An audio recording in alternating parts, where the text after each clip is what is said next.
Hi folks, welcome to the last 2 weeks of Interpersonal Communications Online for summer 2014.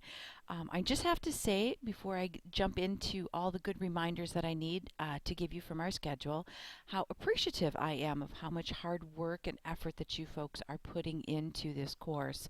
I know when you do a summer course and it's shoved into 8 weeks that it makes for a really frenzied pace, and I truly appreciate all the hard work that you folks are putting in to stay up with the schedule and to keep on track. So let's jump in and take a look at what we've got in store here for the last 2 weeks. We are in the home stretch, so if you scroll down on our schedule, we are right here, folks, weeks 7 and 8. I am recording this video on Friday, July 11th. And rather than do two separate videos for the last 2 weeks, I'm just going to talk about both week 7 and week number 8 in this video. Just because I know a lot of you are kind of sprinting toward the end and trying to get all of your assignments done. So let's start here in week number 7, which is next week. It starts on Monday, July 14th. For this week, we're going to be focusing on the last two chapters in the textbook, which are chapters 10 and 11. These are I think, excellent chapters to close the textbook on. Chapter 10 talks about your close, intimate relationships, which is really important as you kind of now have kind of a strong foundation in the area of interpersonal communications. It's really, I think, helpful for students then to kind of take it to that next step and say, how can I then apply this in my close relationships? And then chapter 11 is all about technology. One of the things that we know in today's world is that so much of our interpersonal communication is mediated communication, meaning that it comes through some sort of technology, whether that be text messaging, even Skyping or discussion forums, or even a telephone is considered mediated communication because you are using some sort of technology to communicate. So I think you'll find these last two chapters really interesting, and I hope they are chapters that you will actually take information from and apply in your day-to-day life. If we look over here as far as things that are due next week, you have your final discussion posting number 4 and 2 responses to classmates, which are due on Wednesday, July 16th. Again, I'm just going to encourage you when you're writing your discussion postings, make sure that you have that grading rubric out so that you know exactly what I'm looking for. I do find myself even now commenting on some folks' discussions that you are missing the application of 4 text concepts, including definition and page numbers. So even though in this case, for this one, you're going to watch a video about the digital divide and access to internet, and do you think that's a challenge in today's society, you still need to link that. And once you watch the video, what I'm looking for is that you're able to watch the video and then link it back to concepts from our textbook, because that shows me that you understand and then can apply that information that you've learned in the text to other information. So mostly for this one, you're probably going to be pulling concepts from chapter 11. But remember, if you're shooting for that A, you want to apply at least 4 concepts with definitions and page numbers in your discussion responses. So that's due on Wednesday. The last 2 quizzes, quiz 10 and 11, are due on Friday, July 18th. I should back up just for a moment here too. Hopefully you all received my email that I sent out yesterday, which would have been Thursday, July 10th.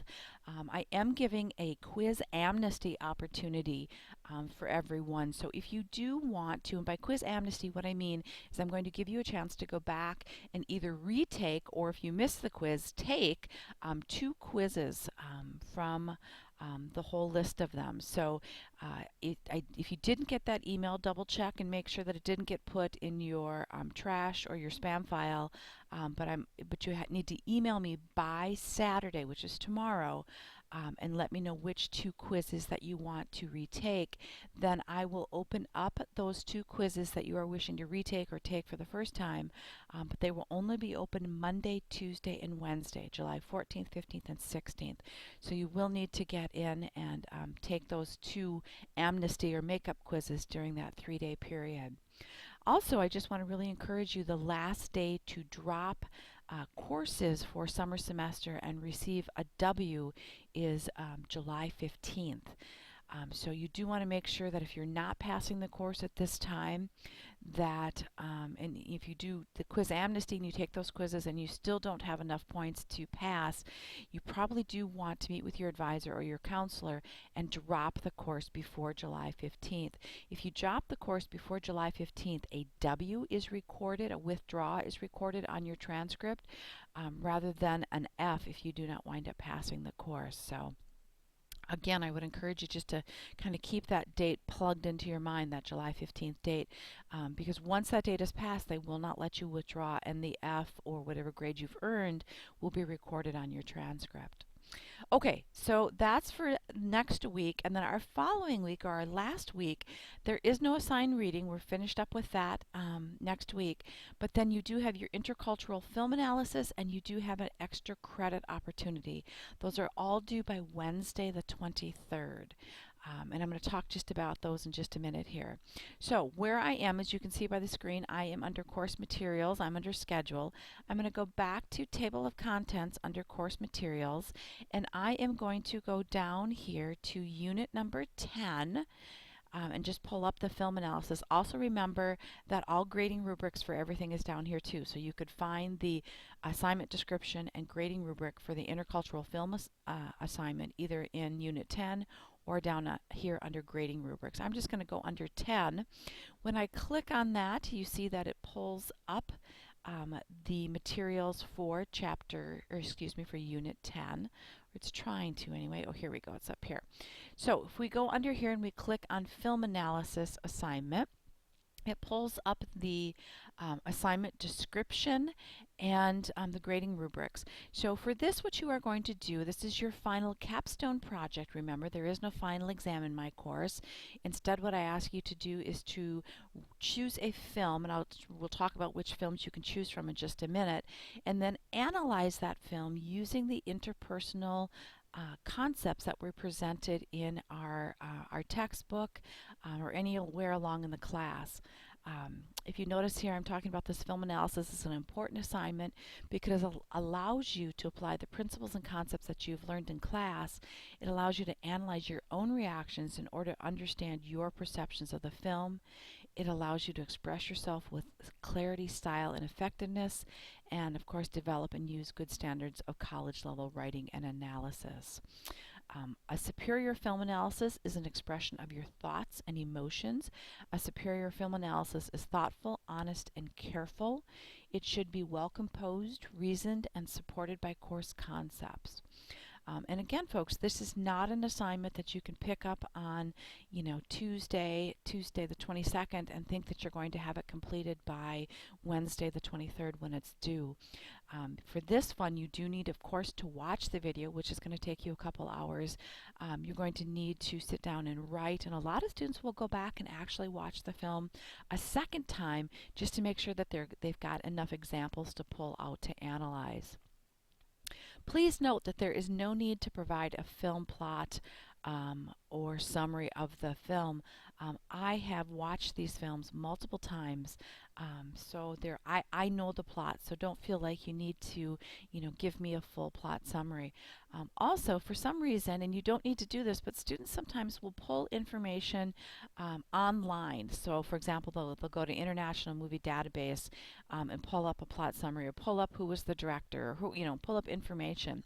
You don't need to do that. If you feel the need to do that, please make sure, and this is important, that you cite it using APA citation. Any information that you use in your film analysis that is not your own thoughts, emotions, analysis, whatever, has to be cited, or it's plagiarism. If you're using somebody else's summary of the film or thoughts about the film, you must cite that. Please note, though, that there is no requirement to do that. I'm looking for your ideas and your thoughts and your insights. Please make sure that you follow college level writing, including a thesis statement, which tells the reader, here's the whole kind of summary of what this paper is going to cover. Make sure you use full paragraph, transition, introductory, and closing paragraphs.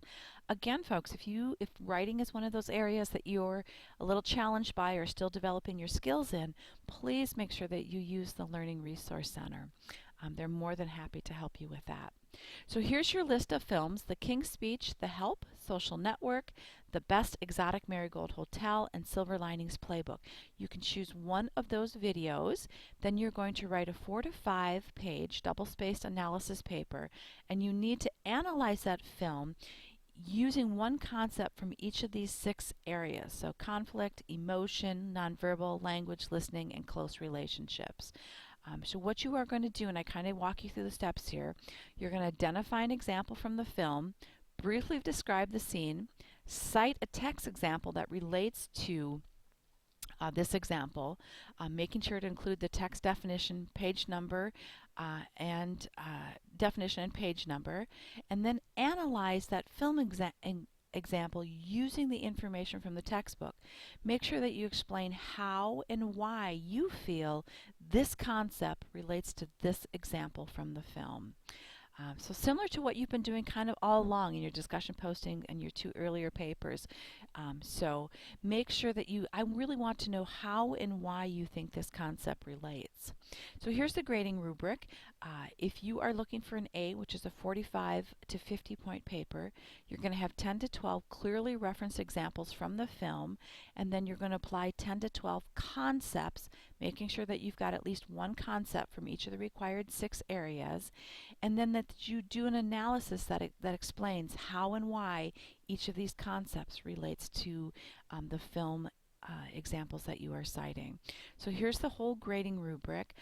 And folks, really when I do your grading, all I do is I follow the grading rubric. So as you're writing your papers, make sure that you really do pay close attention to what I'm looking for here. Okay, so that is your final paper. Again, I'm happy to look at rough drafts. If you get those done a couple days early and you want to send those to me, I am more than happy to take a peek at that. I'm going to buzz back here because I do quickly want to talk about your extra credit assignment that is available. If you click under assessments and you click on Dropbox, what you will see here is the end of course survey. And when you click on the end of course survey, I'm just going to click, it's a little different because I'm in as an instructor. What you are going to do is you are going to, and I'm doing this wrong, so let's go back here. When you click on end of course survey, let's see here, if we go to edit, we should be able to take a peek. Here we go. So when we go in here, you will see there are 4 questions that you need to respond to. And again, yours will look a little different because you're going in as a student. I'm in D2L as an instructor. So here's what you need to do. You need to answer the question, what was your favorite part of this course? So what did you enjoy the most? You need to answer what challenged you the most in this course. And then you can answer, are there any changes that you would recommend? I really do appreciate, folks, when you give me feedback that says, you know, this really worked for me, Michelle, or this didn't. So that as I'm creating and revising for fall semester, if there's any changes, I can implement those. And then I try to give my students suggestions on how to be successful, but the best suggestions always come from my students. So if you could list 5 suggestions that you would give to my future students to help them be successful, I would appreciate that. And then I will pass that on to my students for next semester. So if you are looking for extra credit and you complete this and you drop it in the Dropbox by 11:59 on Wednesday, July 23rd, I will give you 5 extra credit points for that. So it's a great way for me to get feedback from you and for you to get a little extra bump at the end of the semester. Please note, however, though, that there is also a Hennepin Tech official online survey that I'm going to ask you to do too. This survey I do for my own just professional development, just to make my course better. The Hennepin Tech one you will see next week. You will see a link on our course homepage that will take you out to an online one that again is the official Hennepin Tech one. So if you will do both of those surveys, I sure would appreciate it. Again, as students, you are the reason that I do what I do. So it's really important for me to hear your feedback and to hear about your experience in the course. Similar to you submitting assignments and working hard in my class and getting my feedback, which helps you to be a better interpersonal communicator, though the feedback from you helps me to be a better instructor. So here we go, our last 2 weeks. Please keep doing your very, very best work, and please let me know, folks, if you have any questions or need help. Hang in there. Take care.